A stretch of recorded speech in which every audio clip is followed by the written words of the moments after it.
S'agissait-il d'un meurtre délibéré ou d'un tir accidentel ?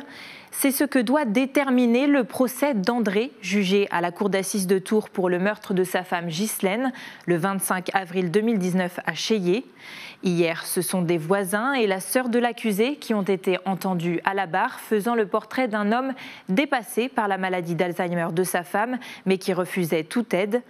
Aujourd'hui, le procès s'est concentré sur l'audition de l'accusé, qui lui a toujours affirmé qu'il s'agissait d'un accident. Léa Turquier était sur place. Si je l'avais vu mettre la cartouche dans le fusil, le drame ne serait pas arrivé. Ma femme serait encore là. Des sanglots dans la voix, André, 81 ans, replonge dans la journée du 25 avril 2019. Le jour où il avoue avoir appuyé sur la gâchette de son fusil, pointé vers Ghislaine, sa femme. Aujourd'hui, il soutient devant la cour qu'il ne savait pas que l'arme était chargée. Un discours contradictoire avec notamment sa première audition le lendemain du meurtre. Alors les débats sont denses, on revient sur des faits extrêmement graves et donc pour lui c'est revivre aussi des choses extrêmement difficiles et il faut arriver à son âge avec l'ancienneté des faits à pouvoir tout recadrer, redire clairement comment les choses se sont produites. Donc c'est pour ça parfois que ça peut apparaître un petit peu flou, un petit peu compliqué. Ce 25 avril 2019, André explique retrouver sa femme dans sa chambre avec un fusil de chasse à la main. Tous les deux sont sous l'emprise de l'alcool.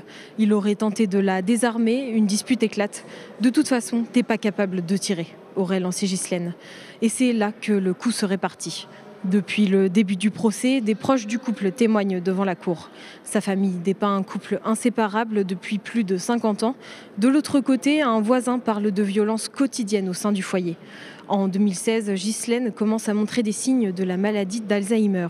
Une maladie additionnée à une consommation importante d'alcool qui a pesé de plus en plus sur le quotidien du couple.